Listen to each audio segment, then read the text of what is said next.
नमस्ते साथीहरु, स्वागत छ सबैजनालाई टेक रबिन युट्युब च्यानलमा।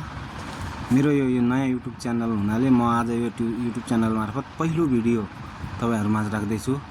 यदि भिडियो मन पर्यो भने लाइक कमेन्ट गरेर शेयर पनि गरिदिनु होला, साथै सब्स्क्राइब गरेर बेल आइकन पनि थिचिदिनु होला। किन म आजको भिडियो सुरुवात गर्दै छु। आजको भिडियो के विषयमा छ भन्ने कुरा तपाईले थाहा पाइसक्नु भयो होला।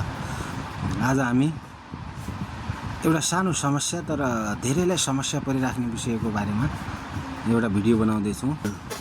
जीमेल आईडी तपाईहरु धेरैको मोबाइलमा हुन्छ, बनाउनु हुन्छ, त्यसपछि तपाई पासपोर्ट बिर्सिनु हुन्छ। त्यो पासपोर्ट कसरी चेन्ज गर्ने भन्ने विषयमा आज हामी यो भिडियो बनाउँदै छु। जीमेललाई ओपन गरिसकेपछि माथि यो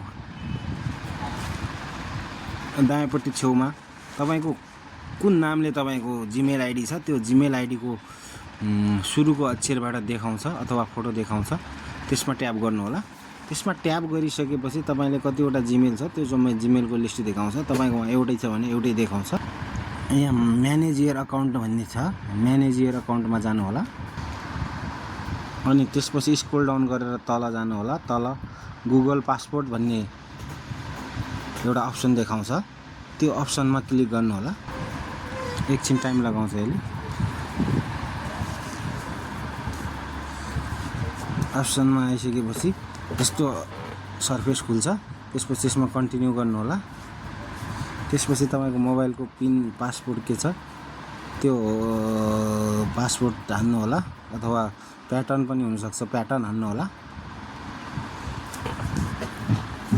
प्याटर्न हानिसकेपछि तपाईलाई पासपोर्ट चेन्ज गर्ने सिधै अप्सन देखाउँछ। तपाईलाई पुरानो पासपोर्ट पनि चाहिँदैन, नयाँ पासपोर्ट चेन्ज गर्ने सिधै अप्सन देखाउँछ। अब तपाईले आफ्नो पासपोर्ट राख्नु होला।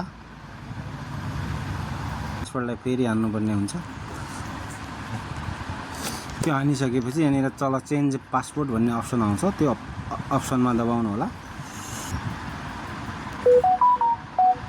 त्यसपछि तपाईको जीमेल आईडी को पासपोर्ट चेन्ज भइसकेको हुनेछ। मान्छे जीमेल आईडी को पासपोर्ट बिर्सेर धेरै समस्या भइरहेको हुन्छ। यो समस्यालाई समाधान गर्नको लागि यो भिडियो एकदमै उपयोगी हुनेछ भन्ने विश्वास लिएको छु। धन्यवाद।